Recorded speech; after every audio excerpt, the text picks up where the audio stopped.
Experimente el auténtico sabor de Latinoamérica con el McCafé at Home Café Styles of Latin America K-Cup Pods. Disfruta de 4 bebidas deliciosas que puedes preparar en casa con cualquier cafetera Keurig. Horchata latte, café con leche, dulce de leche y café de olla. Inspirados en sabores únicos y cultura vibrante de la región, hay un delicioso viaje esperándote en cada taza. Prueba el McCafé at Home Café Styles of Latin America. Disponible en tiendas principales o en Keurig.com.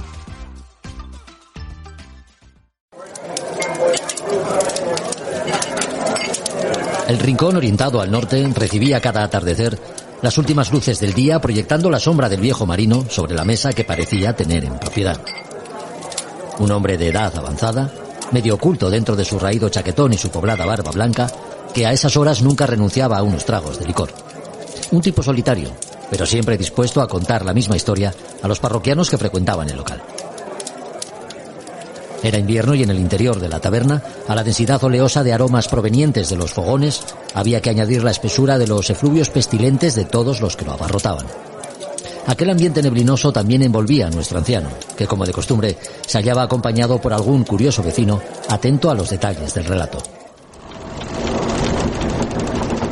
Era una mañana de enero. Se presentaba con viento fresco y mar rizada.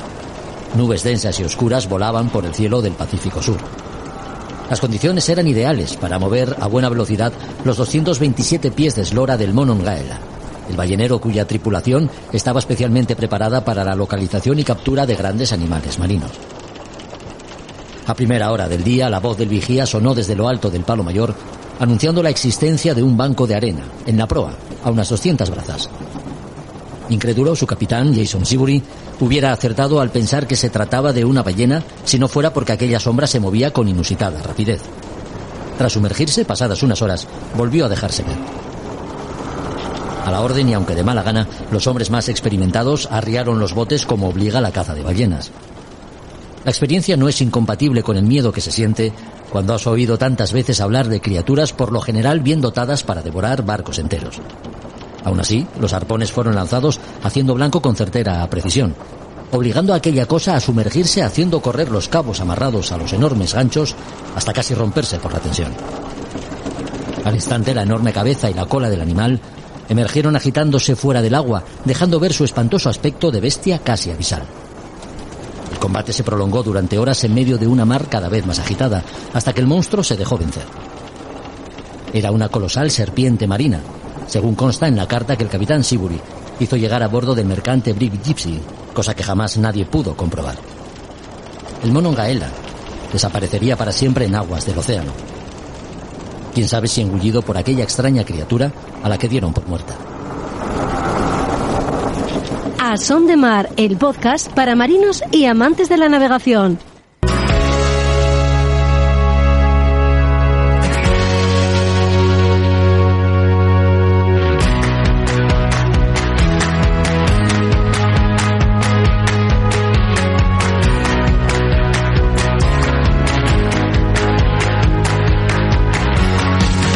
Hola a todos, ¿qué tal? Bienvenidos a otro podcast de A Son de Mar, un podcast del de hoy que rastrea mucho en la historia de la navegación en general y que siguiendo la estela de la nao Victoria, recordemos que fue un 20 de septiembre de 1519 cuando se inicia el viaje de Magallanes y Elcano, volverá a la mirada, como hemos hecho en anteriores capítulos, a la gesta que supuso dar la primera vuelta al mundo. Lo haremos de la mano de Emilio Forcén, cartógrafo, director de la exposición Tal vez la mayor odisea del mundo, que puedes visitar virtualmente en el enlace que encontrarás en la presentación de este podcast en tu dispositivo.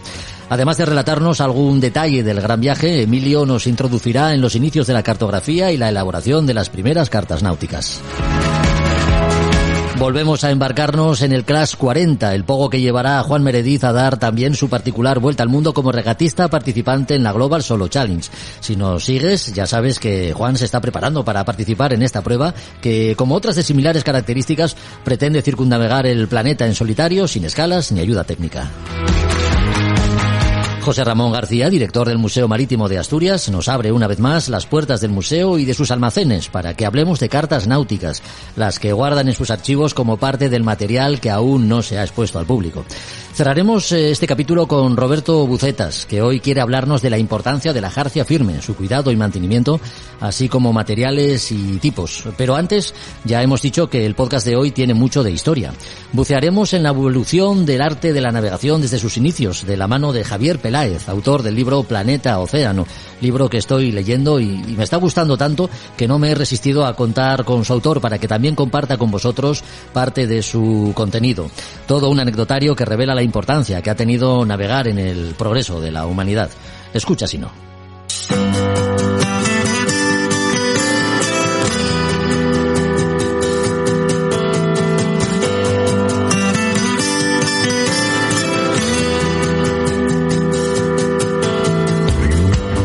En el anterior podcast celebrábamos en el 5º centenario la llegada de Juan Sebastián de Elcano a Sevilla tras dar la primera vuelta al mundo.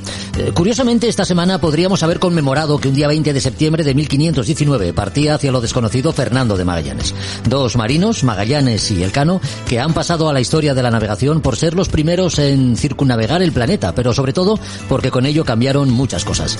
La historia del género humano está muy ligada a la evolución de la navegación y a la hazaña que convertiría a España en un imperio en el que no se pondría el sol. Habría que sumar otras muchas protagonizadas por otros imperios y naciones. Planeta Océano, el libro escrito por Javier Peláez, hace un repaso a cómo nuestros antepasados no encontraron límites y se lanzaron al mar protagonizando las expediciones que descubrieron el mundo, como reza el subtítulo del libro de Javier Peláez, a quien saludamos ya muy cordialmente. ¿Qué tal, Javier? ¿Cómo estás? Muy buenas. Hola, ¿qué tal? ¿Cómo estáis? Encantados de estar con vosotros. Oye, mi más sincera enhorabuena por este libro, Javier. A punto estoy de terminarlo y no veas lo mucho que lo estoy disfrutando, ¿eh? Pues oye, se agradece, para eso está, ¿no? Porque, bueno, son 500 páginas, o claro. Sea que mejor que se disfrute, ¿no? Porque si no, menudo tonto. Oye, ¿y cómo has hecho en estas 500 páginas para recoger buena parte de los hitos que han marcado la historia de la navegación y hacerlo además de una forma tan didáctica y atractiva para el lector? Bueno, pues este libro, este segundo libro que he escrito, pues al igual que el primero, que estaba dedicado al Ártico, 500 años de frío, pues surge también de un podcast, igual que el tuyo. Yo tengo un podcast y durante los últimos 3 años he estado publicando capítulos dedicados a expediciones científicas que descubrieron, bueno, pues el mundo, como dice el título, ¿no? Y toda esa documentación de 3 años y bueno, yo también soy un loco de coleccionando libros antiguos y diarios originales, sí. Pues toda esa documentación de los últimos 3 años han sido el germen de documentación y de trabajo de fondo para redactar luego más tarde pues este libro que luego ya pues he ido aumentando con infografías, mapas, etcétera, ¿no? Pero bueno, el inicio del libro es igual que con lo que estamos hablando en un podcast también. Hay que ver. Oye, no podemos imaginar el planeta que habitamos sin sus mares y océanos, ¿no? Desde los primeros troncos tallados y ahuecados para navegar en ríos hasta los modernos foils, digamos, de los barcos de regata, el género humano siempre ha sentido la necesidad de conocimiento para progresar, ¿no? El inmenso océano, digamos que no hizo más que espolear estas ansias de ir más allá. Es lo que recoges o lo que vienes a recoger en el libro. Sí, igual que en el anterior, el del Ártico, uno de los grandes impulsos científicos del ser humano ha sido históricamente el comercio. Y fíjate, el océano, que en principio, si no tienes la navegación, que es un obstáculo, es una barrera para el comercio, una vez que desarrollas la navegación y desarrollas técnicas que te permiten ir de un punto A a un punto B, ese obstáculo en realidad se convierte en una autovía, en una autopista que es la mejor y la más propicia para el comercio. Entonces sí, el océano y la navegación han traído grandes avances científicos gracias a eso, a buscar formas de comercio. Hablabas del Elcano y de Magallanes, en realidad lo que buscaban era un paso hacia las Indias, hacia las especias, para comerciar especias con navegación, pero en realidad si te pones a fijar los grandes avances en este campo que se ha realizado desde, pues como dices tú, desde el principio de los tiempos, han sido para comerciar, para buscar una ruta segura, un derrotero que les llevara pues de un punto A a un punto B, y el mar es eso, un obstáculo si no sabes navegar. Desde el principio de los tiempos, de hecho tú comienzas el libro, una de las primeras frases que podemos leer en este libro es nadar no es lo mismo que navegar, fíjate. No, bueno, vamos a ver, el libro intenta hacer un recorrido lo más completo posible. Claro, yo me el primer ciclo o la primera etapa es la más complicada, porque no sabemos cómo fue el primer barco, ni tampoco sabemos quién fue el primer marino, así que yo, como bien dices, pues me arrojo ahí a la incertidumbre y creo que el primer marino sería alguien que se aferró simplemente a un tronco para no ahogarse. En realidad eso sería navegar, o sea, es diferente de nadar porque, como ves en el libro, nadar es bastante fácil. La mayoría de los mamíferos nadan. Sí. Desde los gatos, que tienen fama de que no les gusta el agua, pero nadan muy bien, hasta elefantes, incluso murciélagos saben nadar. Es decir, la mayoría de nuestros primos mamíferos saben nadar, no es nada difícil, ¿no? Sin embargo, la navegación es otro tema. La navegación es construir una nave que haga de un punto a un punto B un trayecto. Esa es la definición de navegar, ¿no? Y yo considero que es bastante lógico y tiene sentido que el primer barco, el primer marino, fue alguien que se agarró a un tronco para no ahogarse. Y si te fijas, los siglos han pasado y en definitiva tampoco ha cambiado mucho la idea de navegar. En realidad es eso, agarrarse a algo y no ahogarse. O sea, los principios siguen siendo los mismos. Sí, así es. Sin llegar a hacer spoiler, pero haciendo también un breve repaso, ¿no? Un pequeño repaso a lo que contiene Planeta Océano. La primera expedición por mar podemos ubicarla en el cronograma de la historia en el Antiguo Egipto y el Mar Rojo, ¿no, Javier? Sí. La primera historia, la mayoría de esa primera etapa de la navegación, tenemos que decir que son los primeros marinos o los primeros viajes documentados, claro, porque seguramente hubo otros viajes, ¿no? Pero el primer viaje por mar documentado, pues tienen el honor de ser los egipcios. También porque ellos eran unos máquinas documentando cosas, es decir, todos los jeroglíficos y toda la iconografía que tiene Egipto, pues supera a la de las anteriores civilizaciones, por eso hablamos de la primera expedición documentada, ¿no? Y fue, como hemos hablado, para una navegación o un viaje para buscar también comercio.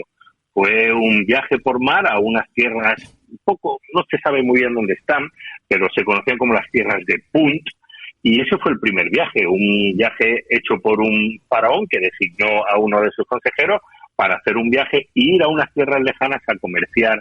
Pues en ese caso eran esencias y también incienso, mirra, etcétera, resinas aromáticas, es lo que buscaban. Y ese fue el primer viaje que conocemos por mar.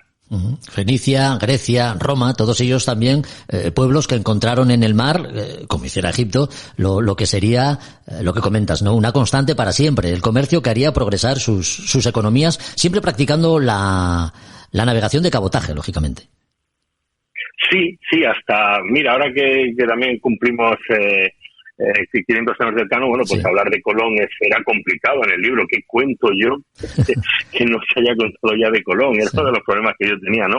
Y fíjate, es algo desconocido, pero Colón fue el primero en adentrarse a un océano a mar abierto, porque la mayoría de los documentos que nos llegan, nadie había hecho un viaje a mar abierto, como dices tú, siempre era cabotaje. Incluso los vikingos que llegaron a América, y sabemos que llegaron a América mucho antes que Colón, lo hicieron haciendo cabotaje, ¿no? Hicieron paradas en Groenlandia, en Islandia, etcétera. Todo el recorrido de los vikingos fue siguiendo una costa. Adentrarse en un océano es algo, como bien sabrás tú, es bastante arriesgado, y no se hizo hasta el siglo XV, hasta 1492. O sea que no tenemos documentos de nadie que se haya, no solo documentos que hayan atravesado el Atlántico, sino simplemente 15 días o 2 semanas o 3 semanas a mar abierto. Pues por razones lógicas, el agua se pudre, los víveres se acaban, el escorbuto, las enfermedades pues empiezan a aparecer, y era algo bastante complicado adentrarse en un mar sin tener la vista, la tierra a la vista, ¿no? De cabotaje. Y eso, como documento, el primero que hizo fue Colón. Más que descubrir América, él fue el primero que se adentró en un mar, en un océano, sin tierra a la vista durante tanto tiempo, 2 meses estuvo, fíjate. Hay que ver. Colón, que se murió convencido de que había descubierto las Indias. Sí, es que parte del libro, como bien sabes, parte de una premisa que es Colón era muy terco. Sí. Gran parte de su éxito proviene de su terquedad, porque si no llega a ser tan terco, no hubiera cruzado el Atlántico, que fue realmente fue el verdadero logro de Colón, fue cruzar el Atlántico sin morir, porque era difícil, 2 meses estuvo, ¿no? Pero es que al ser terco y tener buena suerte, porque encontró a un obstáculo bastante grande en medio, porque él buscaba las Indias, encontró a América, gracias a eso no murió, porque si América no llega a estar ahí, su terquedad lo hubiera, bueno, pues acabado en el fondo del mar, seguramente naufragado, porque si América no está, le queda todo el Pacífico hasta llegar a las Indias, y Colón pensaba que la Tierra era mucho más pequeña de lo que en realidad es. O sea que Colón, como bien sabes, yo mi tesis es que su terquedad y su buena suerte pues le hizo hacer ese viaje. Si no llega a ser tan terco y si sus cálculos llegan a ser correctos, aparte de las cartas que tuvo con Torricelli, etcétera, seguramente no hubiera hecho ese viaje, porque se hubiera dado cuenta de la inmensidad del mar que le esperaba por delante y nunca se hubiera arriesgado. O sea que, bueno, gracias a que es terco salió. Javier, ¿supuso el descubrimiento de América un punto de inflexión, un antes y un después respecto a la construcción de barcos? Porque descubierta América y tras el viaje de Magallanes y Elcano es cuando llegan pues las grandes rutas marítimas, ¿no? El tornaviaje, la ruta comercial entre Filipinas y Acapulco. A partir de ahí es cuando se empiezan la construcción naval surge de una forma tan apabullante con aquellos barcos inmensos como los galeones, por ejemplo. Claro, el galeón es un invento español igual que las carabelas, igual que las portuguesas, aunque ya estaban un poco más desarrolladas a partir de la coca, un poco anterior, pero en realidad el galeón es el transatlántico. Hoy hablaríamos, nunca mejor dicho, porque para eso era, para pasar el Atlántico, ¿no? Y la navegación cambió, pero de manera radical, y con la navegación también cambiaron las infraestructuras que soportan la navegación, porque los barcos en sí, lo podrás ver en el libro, podían haber sido mucho más grandes. Teníamos tecnología para hacer barcos más grandes, pero nuestra tecnología todavía no había llegado a hacer puertos más grandes. Entonces, claro, no podíamos hacer barcos más grandes porque no cabían en los puertos, no porque no supiéramos, ¿no? O sea que esa llegada de nuevas materias y de un nuevo mundo no solo cambió todo, cambió el concepto del mundo, cambió sociológica, filosóficamente, cambió la sociedad, también cambió las infraestructuras, la manera de construir barcos, la manera de hacer expediciones a partir de Magallanes y del Cano. O sea, hubo un cambio gigantesco y eso afectó construyó el mundo. Empezó lo que hoy llamamos globalización, comenzó con todo esto, con el tornaviaje, con un planeta, en ese siglo maravilloso del XV, XVI, esos siglos maravillosos para la navegación, fueron los inicios de lo que hoy vivimos como globalización. Hablando de barcos grandes que has mencionado, especial atención pones en el Imperio Chino y la dinastía Ming y sus inmensos barcos tesoro. Sí, qué maravilla. Esa es una historia que se cuenta muy poco, porque como digo en el libro, nos hemos empeñado algunos se han empeñado en, iluminar la Edad Media, en decir que no era tan oscura, y yo no estoy de acuerdo. Yo creo que lo que deberíamos es ver otras Edad Medias que tenemos un poco desconocidas, como la de Japón o como la de China, y en aquellos tiempos, estamos hablando de un siglo antes de que llegara Colón con su Santa María, pues los chinos hacían barcos 4 veces más grandes que la Santa María, de madera, de 90 metros de eslora. Era una maravilla los barcos tesoro, ¿no? Fue breve, como tampoco quiero hacer yo mucho spoiler del libro, porque creo que es una de las historias más chulas, conocer la de los 7 viajes, ¿no? Que luego además inspiraron a Sinbad, ¿no? Sin duda, todos estos viajes de Yangtze. Pues hay otra Edad Media que no conocemos tanto en Europa, porque somos así de europocentristas, ¿no? Y que atañe a avances científicos, sociológicos, la pólvora, la brújula, etcétera, que llegan de otras edades medias como la China. Y yo creo que es una época que a mí me fascina. Entonces, pues la quise incluir, igual que quise incluir a otros navegantes como los polinesios, que me parecen maravillosos, ¿no? Otro de los fenómenos que tocas en el libro es el de la piratería. Más allá del Capitán Sparrow o Barba Roja o Barba Negra, dejas muy claro en el libro que este fenómeno, la piratería, arranca muchísimo antes, desde que el hombre es hombre prácticamente, desde el comienzo de la humanidad. Sí, desde que yo creo que también es una intuición, ¿no? Pero creo que es lógica, ¿no? Desde la primera vez que se empezó a transportar algo valioso por mar, igual que si fuera por tierra, pues saldría alguien que intentaría coger esas mercancías valiosas, ¿no? Entonces los primeros piratas documentados están casi de la mano con las primeras navegaciones documentadas. Es bastante lógico, ¿no? Pero tiene una razón de ser que los piratas estén en este libro dedicado a las historias de ciencia en el mar, ¿no? Y es que, claro, por su propia naturaleza de piratas o de delincuentes, en fin y al cabo, esta gente no llevaba, como es lógico, ningún diario, porque ¿para qué vas a apuntar tus fechorías, no? Entonces, pero eran grandes marinos, eran grandes navegantes, de hecho debían ser muy buenos si no querían terminar pronto su carrera. Y esa dificultad de encontrar diarios, que casi no los hay, a no ser que estés un corsario y estés a sueldo de una corona o de un rey, pues era muy difícil. Sin embargo, entre ellos se encuentran algunos de los mejores navegantes y algunos de los descubrimientos y derroteros más increíbles de la historia. Pero claro, como guardaban en secreto para sí sus derroteros, por dónde iban, por dónde se movían, pues ha sido una cosa bastante interesante de investigar. Es una de las partes del libro que más he disfrutado y con las historias que más me lo he pasado bien. El fenómeno de la piratería, el arrojo vikingo, la importancia de los portulanos y derroteros que siempre entendió Francis Drake, el tornaviaje y la importancia comercial, como hemos comentado, que tendría la ruta Filipinas-Acapulco, naufragios o los primeros navegantes solitarios completan los contenidos de un libro que me tiene atrapado, francamente. Planeta Océano, de Javier Peláez, que además de escritor es uno de los fundadores de la plataforma naucas.com.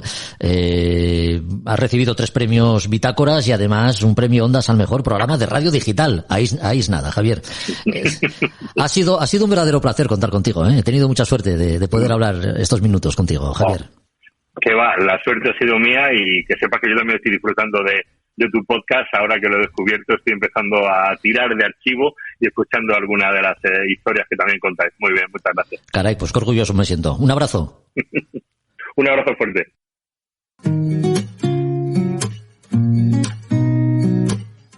A Son de Mar, el podcast de Jorge Uría. Here's to the good days, here's to the sorrows. This is a mistake, I know about tomorrow. I don't wanna fight no more, cause I don't feel the need no more, no. Just wanna make it stop. Maybe it's something in the water, or maybe we just hit the end of the road. Right now it doesn't even matter. It's too late not to let it go. And that's why Una vez las primeras civilizaciones se lanzaron al mar, el uso de herramientas para una mejor comprensión del entorno se hizo inevitable.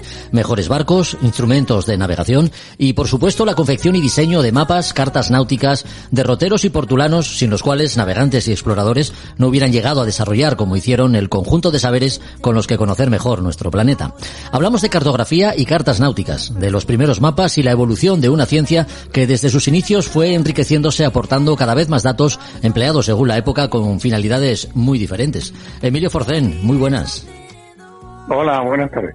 Emilio Forcén es topógrafo de formación y devoto cartógrafo. A su extensa experiencia profesional ha unido la dirección del Instituto Cartográfico Valenciano y de la exposición Tal vez la mayor odisea del mundo, dedicada a la primera vuelta al mundo de Magallanes y Elcano. Emilio, ¿cómo podríamos definir la cartografía y qué lugar ocupan las cartas náuticas en el universo cartográfico? Mira, hace muchos años leí un artículo en un libro que decía que un hombre sin cartografía era como una hormiga en un monte que no tuviera antenas para poder orientarse. A ver, la cartografía no deja de ser la abstracción de un territorio y con esa intención es desde que el primer momento, ya en el Paleolítico hay mapitas pintados en huesos, es con la que el hombre ha intentado conocer un territorio y moverse por un territorio. Uh-huh. Y a partir de ahí, ¿sí?, pues hemos ido progresando, entre comillas. Uh-huh. Unas veces más y otras veces menos, sí, pero bien. Eso es la cartografía, es eso, la extracción del territorio. La extracción del territorio cuando hablamos de tierra firme. ¿Qué lugar ocupan las cartas náuticas? El tema es el mismo. Fíjate que las cartas náuticas se hacen por aquellos marinos que van bordeando el litoral o moviéndose pegados al suelo, pegados a la tierra firme, sí. Y lo que van haciendo es sacando la orografía, cómo es el territorio de la costa, porque esa era su forma de navegar. Uh-huh. Hasta que aparece la brújula y hasta que aparece el sextante, y hasta que aparece el reloj dentro del barco. Uh-huh. Pues así se navegaba. Hablemos de cartas náuticas como si... Porque los tiempos cambian mucho, como si el GPS y el plotter no existiese. Porque sin las cartas náuticas el navegante no sabría situarse. Sin embargo, Emilio, para que las cartas náuticas existan, alguien ha tenido que pasar primero por esos lugares inhóspitos y desconocidos. Sin duda ninguna. Uh-huh. Mira, hay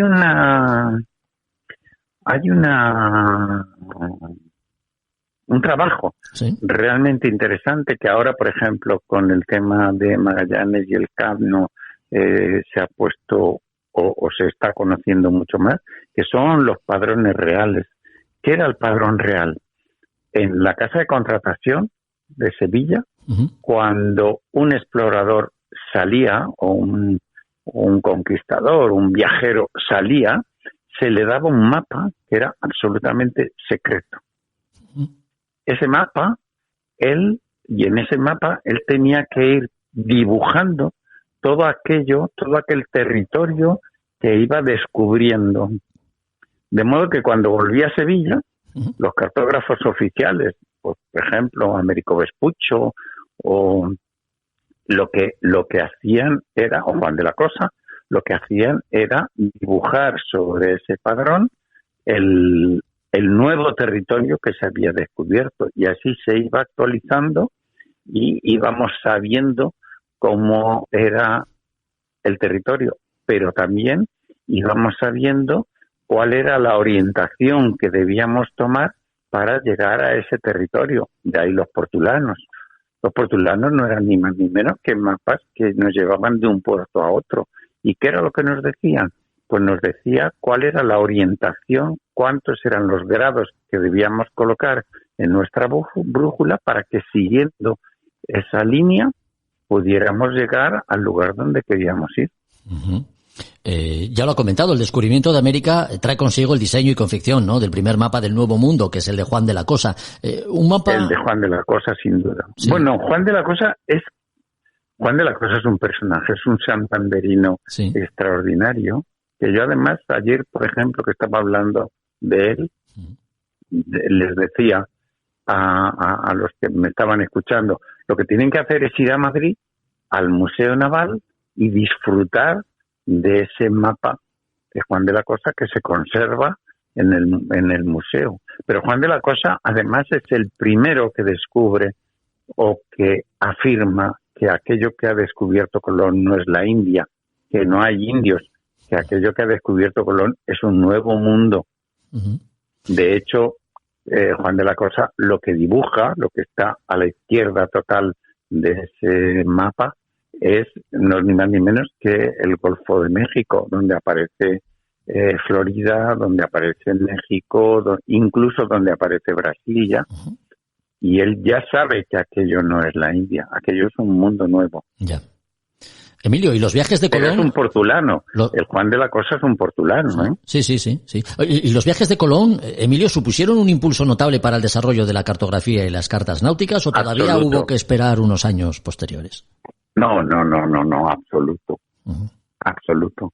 Hay una anécdota con esto del viaje de Colón que no deja de ser divertida. Bismuller, que es un cartógrafo alemán, que alguien le dice que los castellanos han descubierto un nuevo mundo y que quien ha sido el descubridor de ese nuevo mundo es un cartógrafo que se llama Américo Vespucho. Y él lo que hace es pensar en ponerle un nombre a ese territorio que no tiene nombre, y se da cuenta que Américo es masculino, sí, pero Europa es femenino, Asia es femenino, África es femenino, y entonces dice, pues ya está, lo tengo solucionado, le llamo América. Sí, sí. Ese mapa todavía existe, está en Washington. Haciendo honor a la verdad y hablando de Américo Vespucho, todo hay que decirlo. Era un águila Américo Vespucho, ¿eh? Se colgó más medallas, bueno, a lo mejor de las que se merecía. Bueno, pero Américo Vespucho va en el viaje de Colón, ¿eh? Y sí, luego fue el patrón mayor de la casa de contratación. Era el que ordenaba absolutamente todo en el mundo de los mapas. Y de hecho, incluso su hijo, Jorge, también pasa a ser cartógrafo. Y hay un padrón importantísimo que es de Jorge Vespucho, del hijo de Américo. De lo que sí parecían muy conscientes algunos navegantes de la época es que todavía quedaba mucho por descubrir, ¿no? Y en ese contexto aparece la figura de Fernando de Magallanes, que inicia la vuelta al mundo que culminaría Juan Sebastián del Cano. Otro hito que determinará, entiendo, la evolución de mapas, derroteros y cartas también. Bueno, hay una cosa que es muy importante en ese viaje. Bueno, lo primero, Fernando de Magallanes no va a dar la vuelta al mundo, ¿eh? Él en ningún momento piensa dar la vuelta al mundo, y de hecho se lo ha dicho a Carlos I. Él va al Moluco, él va a las Molucas por un camino distinto al del mar portugués. Si nos acordamos del meridiano de Tordesillas, el que divide los dos mundos o los dos mares, mar portugués y otro mar castellano. Pero Magallanes, como Colón, tienen un problema importante, y es que han seguido a Posidonio en el radio de la Tierra. Entonces Posidonio se equivoca en el radio de la Tierra y dice que es mucho más pequeña de lo que realmente es. De hecho, Cristóbal Colón, a mitad del viaje, no entiende por qué no ha llegado ya al lugar donde tiene que llegar. Y lo de Magallanes incluso es peor. Cuando llega al Mar del Sur, que era como se llamaba, él le llama el Pacífico, porque se ha producido, hay un fenómeno atmosférico que es el Niño y la Niña, y entonces el mar se ha quedado quieto. Esa es la razón por la que él le llama el Pacífico, y así es como cambia su nombre, Mar del Sur por Pacífico. ¿Sí? Él piensa que en 3 semanas va a estar en las Molucas, y tarda 3 meses. ¿Por qué? Porque él comete un error, como la mayoría de los cartógrafos, que piensan que la Tierra tiene el diámetro que dice Posidonio, pero no es cierto, es el diámetro que dice Eratóstenes. ¿Eso qué es lo que hace? Que gracias a Juan Sebastián Elcano sabemos cuál es el radio de verdad de esa Tierra. ¿Por qué? Porque él le ha dado la vuelta al mundo. De hecho, en el escudo de Juan Sebastián Elcano se dice, tú has sido el primero en darme la vuelta. La Tierra le habla a Juan Sebastián Elcano, y Juan Sebastián Elcano, con sus mediciones, lo que detecta es que había un error muy grande en toda la cartografía anterior a él. Con el descubrimiento de nuevas tierras... Bueno, no sé si estoy siendo muy pesado, ¿no? No, en absoluto. Es interesantísimo lo que estamos escuchando. Ahondando en este aspecto, Emilio, con el descubrimiento de nuevas tierras, América en el caso de España y las Islas de las Especias en el caso de Portugal, las dos potencias navales de la época, hablamos del siglo XVI, entran, digamos, en un conflicto de intereses que les lleva a emplear la cartografía como arma de guerra, me atrevería a decir, ¿no? Hay unos mapas... Sí. Del Alders Miller, sí, que es muy significativo. Carlos I recibe como regalo una serie de mapas que desprestigian absolutamente a Magallanes y aseguran que es falso lo que Magallanes dice. Tan es así que vale la pena ver esos mapas. Por ejemplo, hay un mapa, casi un mapa mundi, que se le entrega a Carlos I, donde África, que ya se conocía muy bien cuáles eran sus dimensiones, es muy pequeñita, muy pequeñita, muy pequeñita. ¿Por qué? Porque los portugueses pasaban por el sur de África, pasaban por el Cabo de Buena Esperanza. ¿Por qué? Porque ellos llegaban a la India a través del Índico. Entonces se le dice, mira, es que Magallanes te está engañando. Primero porque no hay paso Y entonces, en lo que se conoce de América, se continúa por la Antártida, se sube y se cierra. Es decir, el Pacífico realmente es un mar cerrado, casi es un lago. Por lo tanto, le están diciendo, es falso, Magallanes no va a llegar nunca al Moluco o a la Maluca por esa ruta que él le está proponiendo. Y luego hay otro que es incluso peor. Es un mapa que está todo lleno de islas, todo lleno de islas, todo lleno de islas. Y en el centro está la Moluca. Y le dice, mira, primero tendrán que atravesar todo este laberinto de islas y cuando lleguen hay coral y no podrán entrar a la Moluca. Pero todas estas banderas que estás viendo son islas portuguesas.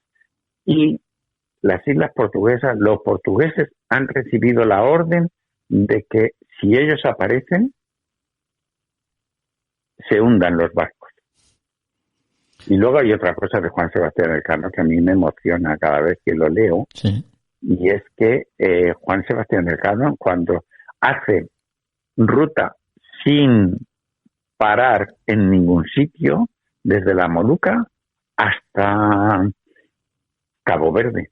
Uh-huh. En Cabo Verde es en el primer sitio donde compra alimentos, pero compra alimentos la primera vez con dinero y la segunda vez no tiene dinero.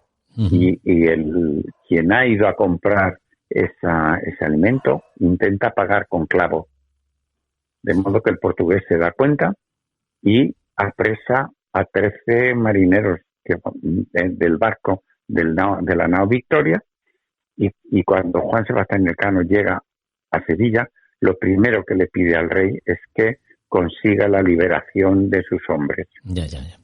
Que ha sido muy importante lo de dar la vuelta al mundo, todo muy bien, pero ¿y cómo llega Juan Sebastián Elcano a engañar a la gente que está en Cabo Verde, a los portugueses? Porque él sube y se deja caer hacia el sur y dice, yo vengo de América, pero una tormenta me ha arrastrado hasta Cabo Verde. Es fantástica esa historia. A mí, por lo menos, me emociona. Sí, desde luego un marino de los pies a la cabeza, claro que sí. Absolutamente. Absolutamente. Ya hemos dicho que usted dirige la exposición, tal vez la mayor odisea del mundo. ¿Cómo va la acogida? ¿Cuál es el interés que hay por esta exposición, Emilio? Pues iniciamos el camino con la exposición en el Ateneo Mercantil de Valencia antes de la pandemia. Uh-huh. Y además me pareció interesante unirla y traje a verdaderos expertos en el mundo de la cartografía para que hablasen, porque tenemos un grupo que se llama Amigos del Mapa en el Ateneo. Sí. Luego de allí la llevamos a Castellón, íbamos a ir a Alicante y a Murcia, pero la pandemia nos lo impidió y ahora queremos cerrar el ciclo, pero no sé si no iré a otro sitio. Pero en la que más controlé, que fue la del Ateneo, la tuvimos, me parece que fueron aproximadamente 20 o 20 y tantos días, y tuvimos un aforo de visitas de entre 8.000 y 9.000 personas, sí. Y en las conferencias, pues 200, 250, algo que nos parecía, o que a mí al menos me parecía insólito. Bueno, para quien no lo sepa... Y además tenemos en el Ateneo, gracias a esa exposición, tenemos una copia del Juan de la Cosa que se hizo en 1892.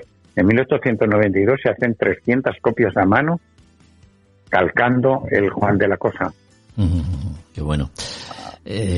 Para quien no lo sepa, decía Emilio Forcén, es padre de quien fue protagonista en uno de nuestros podcasts, de Aitana Forcén, geógrafa física especializada en el comportamiento de las corrientes marinas, a quien imagino que usted con su pasión ha llegado a inocular, ¿no?, el vicio por la geografía derivada del manejo de mapas, entiendo. Bueno, ella es oceanógrafa. Sí.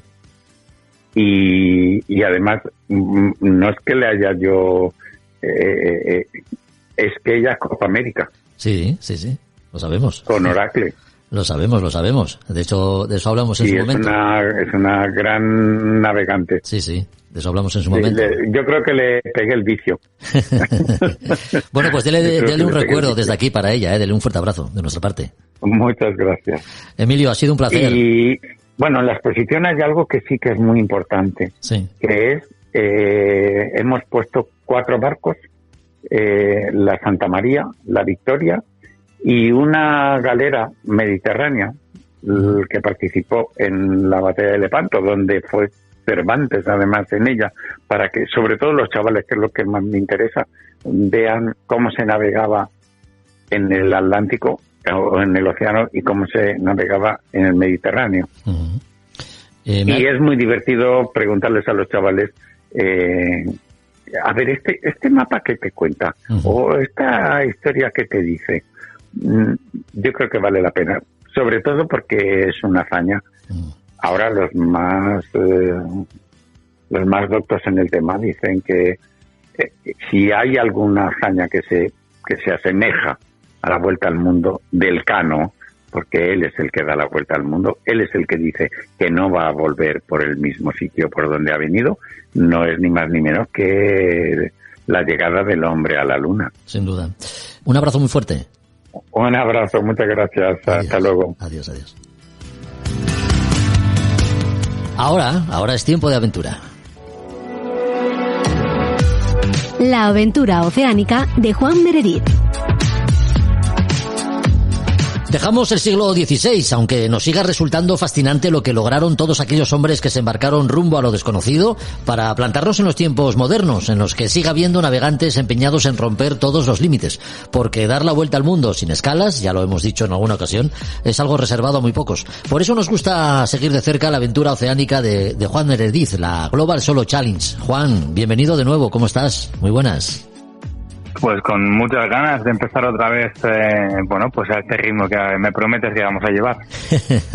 Vamos a navegar con una buena empopada, eso te lo aseguro. Oye, ¿cómo ha ido el verano en aguas mediterráneas? ¿El Pogo 40 que te acompañará en la vuelta al mundo ha salido a pasear o son muchas las mejoras que estás haciendo y te obligan a estar más tiempo amarrado del que desearías?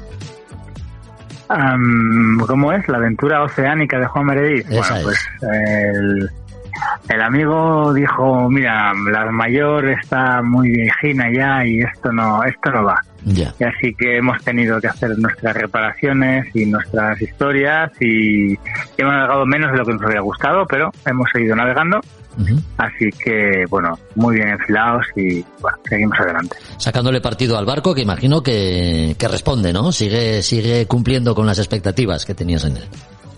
Sigo aprendiendo muchísimo. Uh-huh. La verdad es que, me repito, es el barco elegido y he acertado.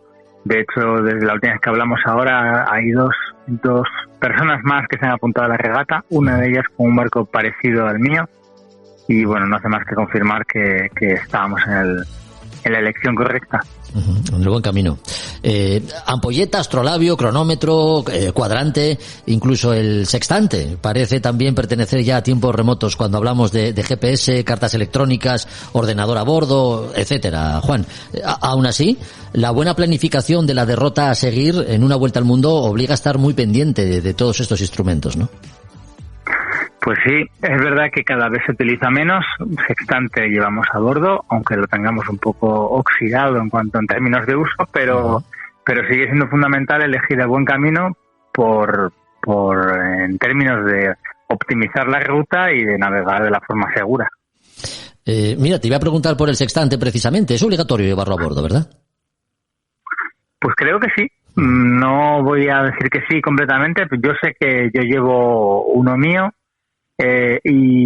Porque al final es un elemento que de una forma, decir básico es complicado porque realmente tiene su truco, ¿no? Pero sigue siendo algo que te puede sacar de un apuro y que te va a hacer navegar, como los aparatos que estamos utilizando hoy en día. Claro. Oye, ¿y las cartas?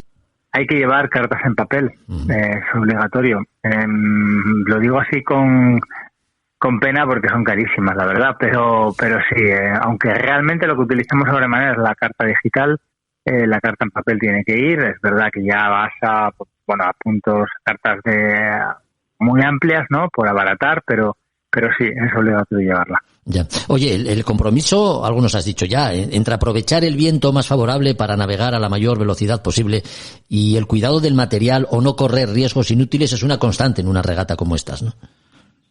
Absolutamente. El ser capaces de encontrar el camino más rápido. Fíjate que te iba a decir el camino más corto. Sí. No necesariamente tiene que ser el más rápido. Ahí tenemos pues todo lo que es Atlántico Sur. Hay que contornear y hacer muchas millas para poder dejar atrás el anticiclón de Santa Elena. Uh-huh. Pues ese compromiso es básico porque también tenemos que adaptarlo a la ruta que puede ser buena para mí.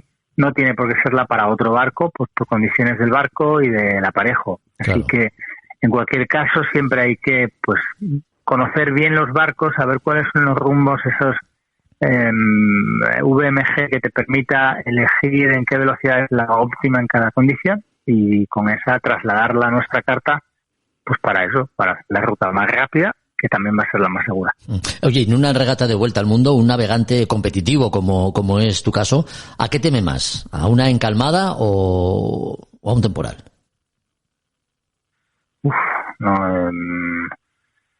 Debería decir la encalmada, está claro. Yo creo que se tiene que temer a las dos cosas y al final precisamente es de lo que estamos hablando, el utilizar las cartas, los elementos de navegación que tenemos y también pues toda la capacidad de saber qué meteorología podemos disponer, dándonos de los archivos que podamos obtener en cada momento, más nuestro barómetro a bordo, uh-huh. Poder elegir el camino y evitar las dos cosillas. Las dos te van a tocar en algún momento. Es mucho más angustiante la calma, pero vamos, hay que huir de las dos. Ya, sí. Bueno, claro, cuando se quiere correr, ¿verdad? Una encalmada hay que huir de ella como el diablo que huye del agua, ¿no? Hombre, ciertamente es mucho más difícil de gestionar porque lo otro, pues es cuestión de ajustar aparejos y rumbo de navegación, ¿no? Para buscar la opción, pues lo de siempre, rápida, segura y saber cómo tienes que ir en cada momento. Pero la calma desguaza barcos, la calma con un poco de ola de fondo, que estés balanceándote sin poder evitar el flameo por movimiento, digamos, de la vela, el goldrapeo. Uh-huh. Es angustiosa y destroza moral y destroza barco. Hay que ver. Sí. Oye, alguien me ha dicho alguna vez que quienes participáis y competís en regatas de vuelta al mundo pasáis casi más tiempo dentro comprobando todos los aparatos que fuera en la bañera del barco y en cubierta. ¿Esto es así? Pues eso va a ser así dependiendo también de qué tipo de barco, pero sí que es verdad que todo se modifica. Hoy en día los pilotos son muchísimo más efectivos que antiguamente. También es verdad que en la regata que vamos a participar, los pilotos no van a ser ultimísimos modelos, que quizás lo podamos dejar a barcos tipo Moca y demás, pero es parte de una navegación segura también, ¿no? Entonces, el estudio de todo lo que podamos recopilar en las vías, como llamarlas, legales, si quieres, de la regata, porque lógicamente lo que no nos podemos permitir ni sería justo es ir con ayudas externas más allá de lo que nos permite la organización, pues en todo caso, a ver, que me voy a liar, que lo que hay que hacer es navegar.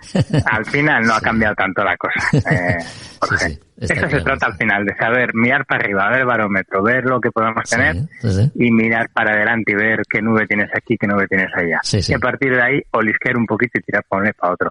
Básicamente es lo mismo que se ha hecho toda la vida. Uh-huh. Estamos recordando más que nunca quizás, ¿no? La vuelta al mundo del Cano. No te creas tú que hay tantas diferencias. Yeah. Y eso es lo que más nos gusta de todo. Y tener ese instinto, ¿verdad?, que da la experiencia y el talento, que no es tanto cuestión de experiencia como de tenerlo o no tenerlo, Juan, que también se necesita para navegar. Pues mira, eso que acabas de decir es una palabra fundamental, el instinto marinero.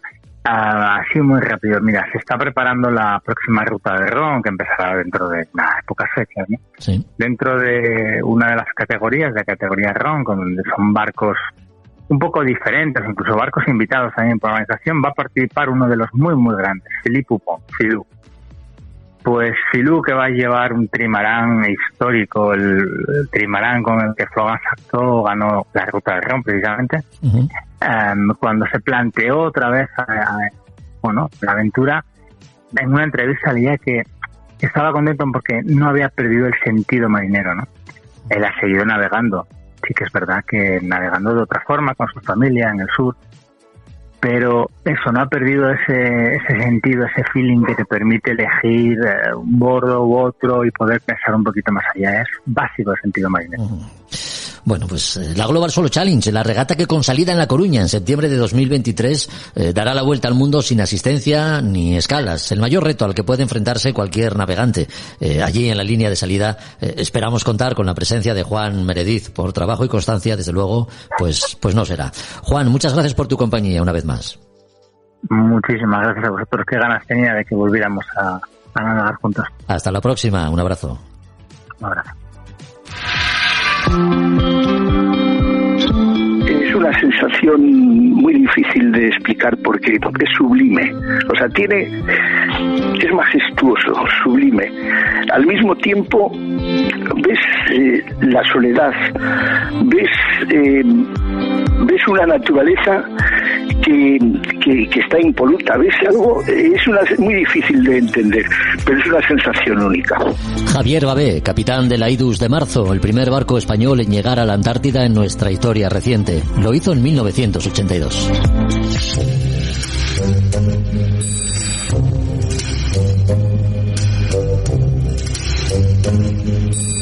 En A Son de Mar, historias del museo. Antiguas civilizaciones, los primeros mapas y derroteros. Tras la aventura oceánica de Juan Meredith, volvemos sobre la mesa de cartas, la que encontramos en el Museo Marítimo de Asturias, que a todas las piezas que el visitante puede contemplar en sus diferentes espacios y estanterías, suma las que pertenecen, digamos, a los fondos museísticos, esas que esperan turno para ser expuestas. Es el caso de diferentes cartas náuticas que posee el museo y que hemos querido rescatar en este capítulo, siguiendo el hilo argumental que venimos teniendo. José Ramón González, muy buenas. Hola, buenos días. José Ramón González, como director del Museo Marítimo de Asturias, no me resisto a preguntarte. Perdón. Perdona. ¿En qué estaré pensando, José Ramón? Mira que llevamos tiempo hablando. José Ramón García. Bueno, oye, no hay mucha diferencia de García González. bueno. Pero bueno. Si en el DNI es García, es García. Oye, no me resisto a preguntarte, en primer lugar, por el verano en el museo. ¿Cómo ha ido, teniendo en cuenta el número de visitantes que soporta el banco y la exposición Magallanes y Elcano que habéis puesto en marcha? ¿Cómo ha ido? Pues bien, la calificación puede ser de buena. No llegamos a los niveles de 2019, que fue un año excelente, pero se aproximó, o sea que puede decirse buena. El verano, julio y agosto.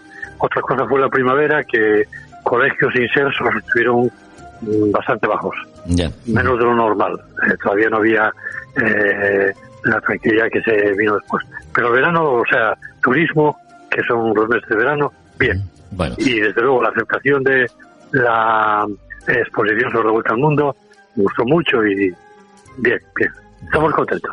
Bueno, pues además de esta muestra temporal, recordemos que la exposición permanente es la que da de alguna forma contenido al museo, ¿no? Algunas piezas, como decimos, esperan ver la luz. Es el caso quizá de las cartas náuticas que guardáis con mucho mimo. ¿De qué ejemplares estamos hablando, José Ramón?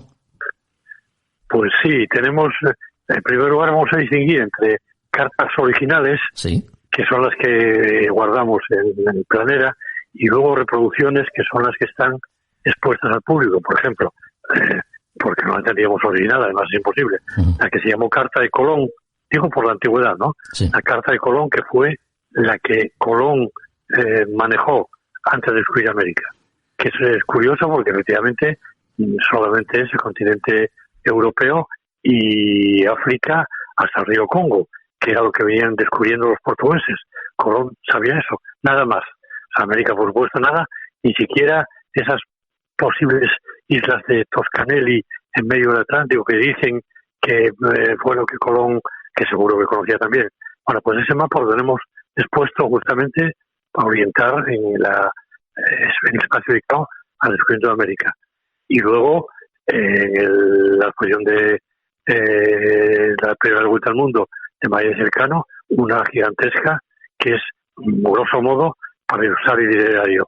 Hay también alguna más expuesta en la parte de la navegación, vamos a decir, contemporánea, siglo XIX, XX, que son cartas originales, y a decir que no tiene ninguna gracia, que manejaron los marinos obligatoriamente hasta que llegó Internet y GPS, es decir, en papel, con todas las bendiciones de localización de costa, bajos, por supuesto, latitud y longitud. Eso sí, no son muy vistosas, y eso ya pasó a la historia y está recogido junto con otras que, por ejemplo, hay una muy curiosa, que ahora que hablamos de la primera vuelta al mundo, ¿sí?, que comprende América del Sur y parte del Pacífico. Entonces, en esa carta hay trazado a lápiz el itinerario que siguió un barco de vela, hablamos de mediados del siglo XIX. Es decir, va singladura por singladura, viendo cómo cada una de ellas yendo hacia el rumbo predeterminado, sí. Sin embargo, no fue en línea recta, obviamente, en función de corrientes y vientos. Este piloto fue señalando en zigzag cómo iba navegando ese barco de vela. Es curioso porque es una carta utilizada y señalizada, que no es lo normal. Qué bueno. Antes lo hablábamos con Emilio Forcén. Desde luego, las primeras cartas que se hicieron necesitaron de mucho arrojo y, sobre todo, ganas de conocer, ¿no? Porque aquellos primeros navegantes y exploradores que las diseñaron parecían conscientes de que todo lo que veían, las tierras y mares que recorrían, eran importantes, José Ramón. Sí, desde la cartografía de Ptolomeo, pues más o menos a su leal saber entender, cada navegante iba haciendo lo que iba recorriendo. Como iban costeando, pues las cartas llevaban una aproximación solamente, los detalles más importantes. Alguna referencia de montes que se veían de la mar, es decir, que servían también en parte como derroteros, porque eran lugares en tierra que se toman con referencia. Pero sí, hasta el siglo, vamos a decir, XVI finales, 17, no se puede decir que las cartas fueran precisas. Hombre, la carta de Cresques, por ejemplo, del siglo XV, está hecho con todo detalle en el Mediterráneo, sí. Porque estaba súper trallado y entonces las referencias de los navegantes a los cartógrafos permitieron que se hiciera con todo detalle y se diferencia poco de una, vamos a decir, hecha hoy por satélite, pues estaba muy conocido, pero el resto ya no. Por ejemplo, en esta misma de Cresques, sacando el Mediterráneo, las inexactitudes son clamorosas. El Mar del Norte, ya no digamos Oriente, ¿no? El Mar del Norte casi trazaba con una regla, ¿no? Que la costa tenía poco detalle. Estamos hablando del siglo XIV, o sea, 1375. Sí, bastante hacía esa gente, que era por donde navegaba, efectivamente. Sí. Bueno, pues y luego, en las cartas de esta época, todas van acompañadas de una especie de monstruos marinos, que era lo que se suponía que estaban. Claro, llamaban monstruos a todo, a un cachalote, a una ballena, y como eran lugares no explorados, pues se ponía también como señal de unos temores exagerados, pero bueno, era lo que se conocía, claro. Y el miedo era lo que hacía, el miedo y las supersticiones. Claro. Bueno, como todo, el manejo de cartas náuticas tiene su técnica, ¿no? El conjunto de cálculos para proyectar sobre ellas la derrota adecuada sobre un pliego que recoge un montón de información, como nos dices. Sí, claro. Bueno, hombre, yo, si me pones a interpretar una carta marina, voy al paso de la tortuga. Ahora, es un marino que la coge y sabe de memoria ya. Si a un marino le das unas coordenadas determinadas, enseguida te dice, eso son las Canarias, eso es Islas de Cabo Verde, ¿no? Sí. Claro, son profesionales, pero sí tienen todo tipo de información que para ellos es el pan de cada día, por lo tanto su interpretación es rapidísima. Bueno, el Museo Marítimo de Asturias es ese rincón de mar que estando en tierra podemos disfrutar todo el año, ¿no? Así que desde aquí animamos a todos los que nos escucháis a pasar por sus instalaciones. Si eres gente de mar no te decepcionará, desde luego, y si no lo eres, pues seguro que te asombra y te gusta. Sí, mira, te iba a decir... Dime. Sí, te iba a decir ahora que tenemos también unas cartas curiosas hechas hoy, es decir, en nuestros días, por curioso. Por ejemplo, Francisco Obies, que es una persona de Biodo, tuvo la paciencia de dibujar toda la costa de Peñas, pero no a grandes rasgos, vamos a decir piedra a piedra. Allí figuran las playas, los entrantes, los salientes, bueno, el archipiélago que hay al norte de Peñas, exagerado. No son las Bosas y los conos y tal, si los Méndez Álvarez y el Petón de no sé qué, si los conos de fuera, de tierra, de dentro, bueno, con una meticulosidad tremenda. Este hombre no solamente hizo, no es cartógrafo, claro, hizo sobre un mapa todo detalle, los nombres además de los lugares, sino que además los conoce por sí mismo, porque es capaz de lo que a mí me parece que es mucho más que lo que hacen los montañeros, bajar de Peñas a las playines que hay a pescar. Es decir, bajen con una bolsa y una cañavera por unos lugares que son prácticamente verticales, hasta el punto de que en alguno tiene una cuerda fija a unos peñascos para poder deslizarse. Bueno, tremendo. Y esto está hecho con todo detalle. Había una anterior también de Cores, pero bueno, no tenía tanta precisión. Quizás sobre ella la hizo. Bueno, pues... Que son curiosidades, vamos. No, y desde aquí nuestra enhorabuena por la calidad de todo el material que tenéis en el museo, José Ramón. Así que, nada, te despedimos hasta el próximo podcast, deseando que esa exposición Magallanes Elcano siga siendo un éxito, ¿de acuerdo? Estáis todos invitados. Muchas gracias. Un abrazo. Un saludo. Adiós. A Son de Mar, el podcast para marinos y amantes de la navegación.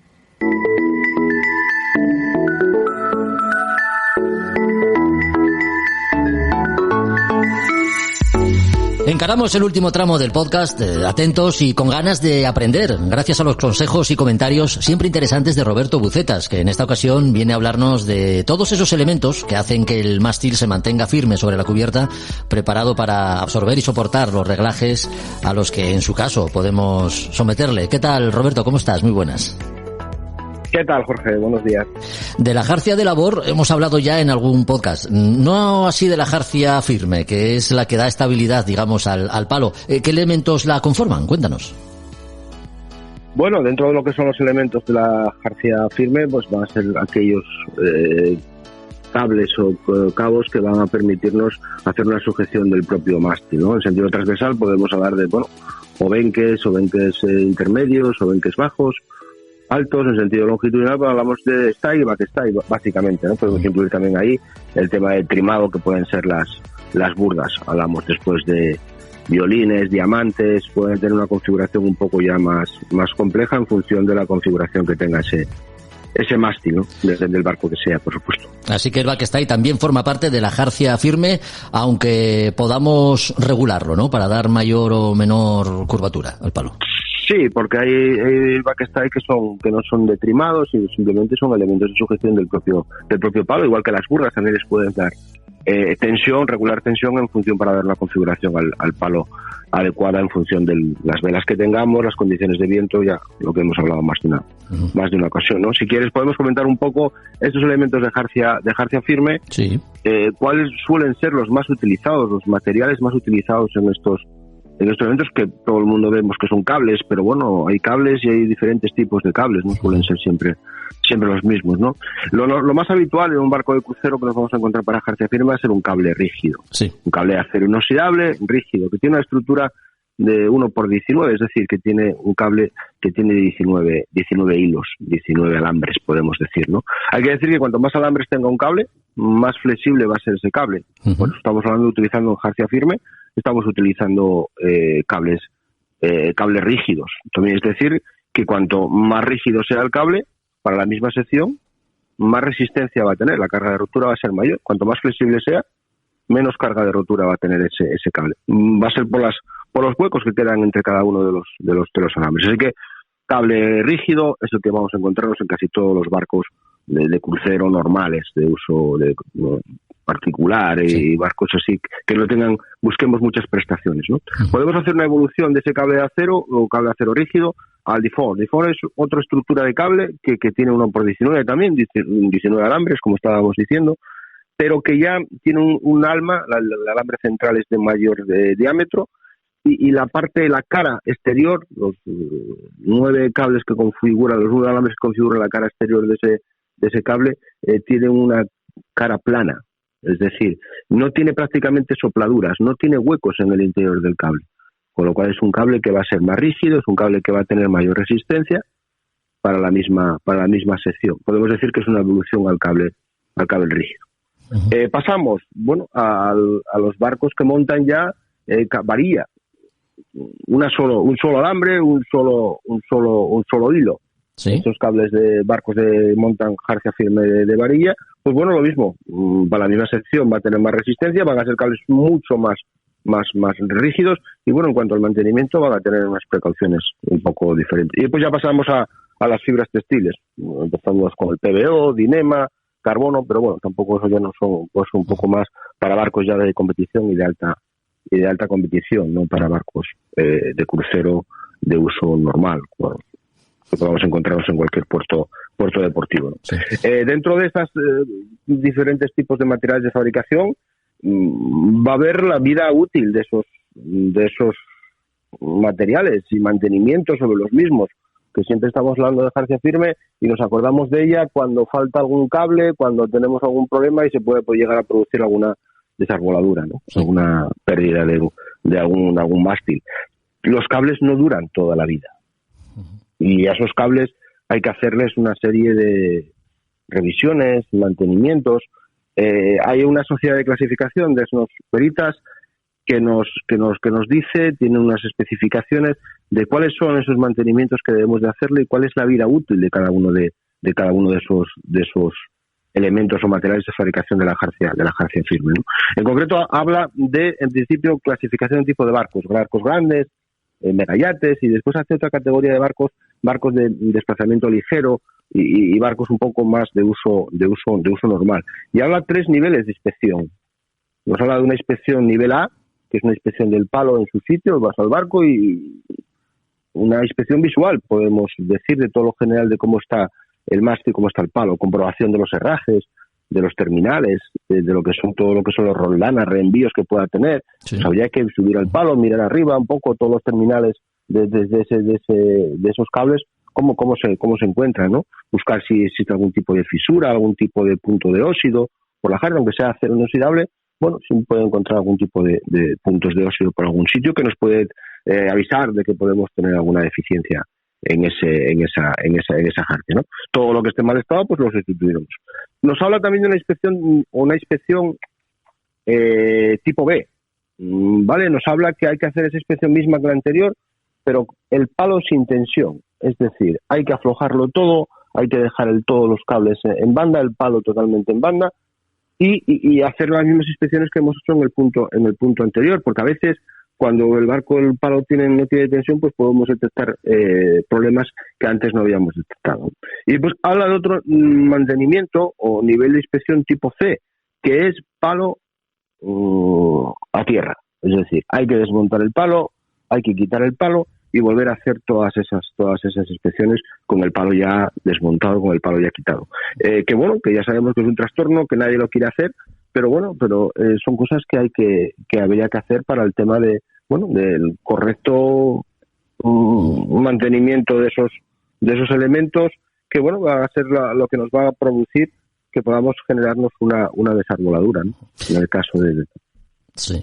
Sabemos que los obenques mantienen firme el palo y le dan estabilidad, pero ¿cómo comprobamos que los obenques tienen la tensión óptima, Roberto? Si ya son cuestiones de trimado de lo que es el palo. Tenemos que buscar que ese cable de acero, en función de la configuración que tenga el palo, vamos a buscar que el palo esté en su posición que vamos a querer para hacer el trimado del barco, ¿no? Entonces, en ese caso, tenemos que estar jugando con los tensores que tenga ese cable de acero, ¿no? Entramos ya en parte un poco de lo que sería, aparte de sujeción, parte de lo que sería trimado, ¿no? Yeah. Bueno, en cubierta los cadenotes sobre los que se asientan los tensores de los obenques son elementos que están ahí y a los que a veces no damos demasiada importancia, ¿no? Porque los consideramos como parte de la estructura del barco. Sin embargo, sobre todo en el caso de los cadenotes, son elementos que también soportan una tensión importante. Por supuesto, todos los accesorios que lleva esos elementos de jarcia firme son tan importantes como el propio cable. El propio cable, por tracción, nunca va a romper un cable. No vais a ver nunca un cable que haya roto por la mitad tirando de los extremos por tracción. Lo que rompe de cualquier elemento de la jarcia firme va a ser alguno de los terminales, va a ser alguno de los cadenotes, va a ser algún elemento como pueda ser parte de la cruceta, la perilla de algún elemento en la perilla del palo. Entonces, esos son lo que va a fallar. Y normalmente puntos críticos que tenemos que tener en cuenta en la jarcia firme normalmente suelen ser los terminales. Es un punto que bastante delicado, ¿no? Esos terminales que normalmente suelen ser en casi todos los barcos prensados, es un terminal que se prensa sobre el propio cable. Al prensarlo, lo que son los alambres que están dentro del propio terminal que se han prensado van a quedar con una mayor rigidez, al igual que el propio terminal. Y el punto de unión del terminal con el propio cable normalmente a veces puede tener a trabajar algo por tracción, por lo que sería rotación, axialmente, y puede romper alguno de los alambres. Una vez que rompe uno de los alambres, hay que sustituir ese cable inmediatamente, y todos los cables que tengan la misma edad que ese, porque no vamos a ir haciendo un mantenimiento correctivo. Según va rompiendo, vamos cambiando cables de la jarcia firme. No, según va rompiendo un obenque, vas a tener el palo bajo. Entonces no podemos hacer ese tipo de mantenimiento. Podemos decir que un cable de acero rígido, el que primero que hemos comentado, puede tener una vida útil de unos 12 años, ¿vale? En función fundamentalmente de la temperatura ambiente donde esté ese barco y de la salinidad que hay en ese momento. La vida útil del cable de acero varía. Puede ser en lugares que hay mucha temperatura, mucha salinidad, como máximo puede llegar a ser una vida útil de 10 años. Que parece, dices tú, bueno, si te pones a pensar, la jarcia firme de casi todos los barcos a lo mejor podamos conocer nosotros, se supone que tiene más de 10 años. Yo casi podría apostar que sí, casi todos, ¿no? Es la vida útil que te dice el fabricante de ese cable de acero. En varilla, si pasamos a lo que sería la jarcia firme de varilla, es decir, un cable, una solo alambre rígido, estábamos hablando que la vida útil puede ser unos 8 años, haciendo un mantenimiento correcto de todo lo que hemos visto, Y una cosa dentro del mantenimiento que es importante es simplemente cuando salimos de la mar, endulzar la propia jarcia firme, ¿vale? Es una tontería, pero al final eso sí que va a ayudar en la propia jarcia firme. 8 años de varilla, es decir, cada 8 años se cambia. Y si pasamos ya a fibras textiles, en el PVO, que es una fibra que se llama filón, cada 2-3 años hay que cambiar la jarcia firme. Y si pasamos a dinema, que es una de las fibras que se pueden utilizar ahora cada vez más en barcos de competición, entre 4 y 6 años habría que cambiar la jarcia firme. ¿De acuerdo? Son unas cosas que, bueno, son valores que parece... Vale, pero si es que es muy poco tiempo, sí, pero bueno, es que la jarcia firme es casi lo más importante dentro de lo que es la propia arboladura, porque la arboladura por sí sola normalmente no va a romper. Rompe cuando falla alguno de los elementos de la jarcia firme. Así es. Bueno, pues tengamos en cuenta entonces la importancia de la jarcia firme y de un correcto mantenimiento. Hasta aquí una buena cantidad de consejos, ¿no? Son los que hemos tenido. Otra receta más que nos ha traído Roberto Bucetas para mantener, como decimos, en buenas condiciones la jarcia firme, tan importante para mantener la estabilidad y el palo bien fijado en cubierta y no tengamos problemas de roturas ni cosas parecidas. Roberto, muchas gracias por habernos acompañado una vez más. Un abrazo fuerte. Gracias a vosotros. Un saludo. Buenos días.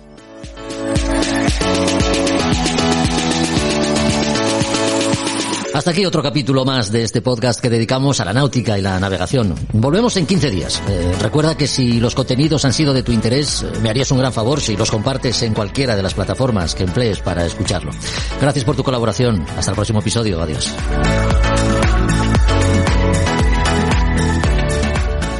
A Son de Mar, la náutica en un podcast.